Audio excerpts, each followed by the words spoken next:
Good morning! Ayan, good na good ang morning. Ang aga naming nagising kasi second day namin yan dito sa Maria Aurora. Barangay Wenceslao. At papunta kami, gumising kami talaga ng maaga para pumunta doon sa second venue ng aming crusade. So maaga na kami napagkasunduan namin na maaga kaming babiyahe para makita rin namin yung ibang pwedeng pasyalan doon. Saglit na saglit lang kasi ang haba din naman ng biyahe. So napagkasunduan namin na sabay-sabay tignan yung kanilang mga dagat na malalakas ang alon. Opo, malalakas ang alon ng mga dagat. Dito sa Maria Aurora. Ayan. At inabutan kami ng sunrise. Napakaganda ng paligid. O ayan, medyo maliwanag na dyan. At magkakasunod nga kami, dalawang tricycle, tas ilan kaming motor. Ayan. At habang nasa biyahe, napakaganda ng mga tanawin. Isa sa hinahangaan ko dito sa lugar na ito, kahit ito ay probinsya as in. Pero napakaganda rito ng mga kalsada. Grabe, ang gaganda talaga ng mga daan dito at hindi ka naman meron mga part na medyo malubak lang yung ibang daan, pero mostly, lahat halos ay ang gaganda ng kalsada. Grabe, ginagastusan talaga. Sana all. Ayan. So kahit itong mga papunta na ito ng mga bukuhan, makikita mo talaga napakaganda ng kalsada. O, diba? At habang kami ay nagkikwentuhan nga kami ng aking pamangkin na si Jared na napakaalwan ng kanilang daan. So, yung mga nagtatanim, yung lahat ng magsasaka, diba lahat ng nakatira, napakaganda ng kanilang daan. At ang lalawak pa ng kalsada dito, promise. O, diba? Ayan. So, nung una pumunta kami sa una naming stopover. Pero sobrang lakas kasi ng alon. Pero ang ganda ng buhangin doon, hindi ko lang nakuhanan kasi nga, bumili kami ng snacks at pagdating namin ay, nagyagyaga na naman tong iba. Kaya dito kami napunta sa lugar na ito. Ito naman ay dinadayo talaga dito. So, ang dami-dami ditong lifeguard, mga coast guard, police na nagbabantay.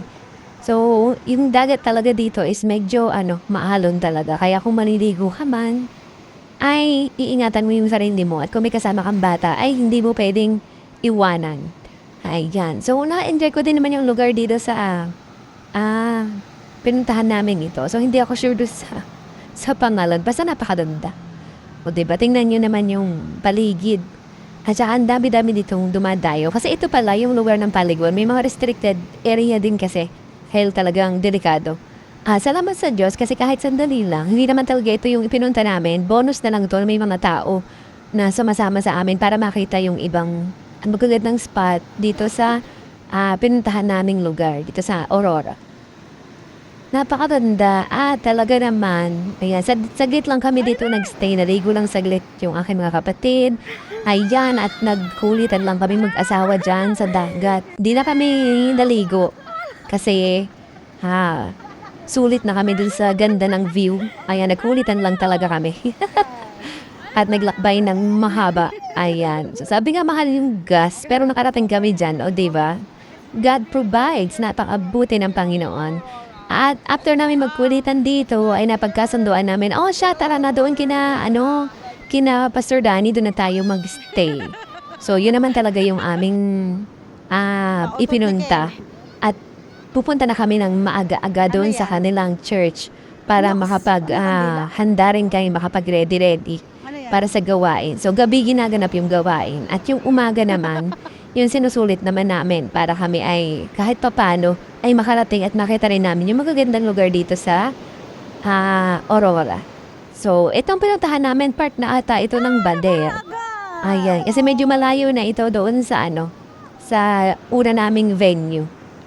Okay, ayan. At na-enjoy namin, grabe. Ang sarap talaga dito sa sa lugar na ito. Ayan, kitang-kita nyo naman, napakayaman ng kanilang palayan. Napakalawak, as in, hahanga ka kasi lahat sila mayroong napakaganda ng irrigation. Ano yung patubig nila, hindi katulad dito sa atin na kailangan mong gumastos na napakaraming krudo para mapatubigan. Ito ay talagang pinagpala. Masasabi nating pinagpala sa patubig, sa ganda, sa lawak, ang lugar na ito. Ayan. So kahit saan ka pumunta, ayan, napakaganda ng kalsada dyan. Hindi ka mahihirapang magbiyahe Kaya may enjoy mo yung view ng ating pinuntahan. And on the way na kami dyan sa Di Paculao, Di Mabuno, sa lugar ni na Bishop Danny. Dahil doon yung second venue natin. Ayan. After ng napakaraming liko, mga 1,900 charot, ay narating rin namin itong kanilang lugar. O yan, diba? Welcome! Barangay Di Mabuno. O, diba? Ang ganda-ganda. At yung hangin dito iba, napaka-presko.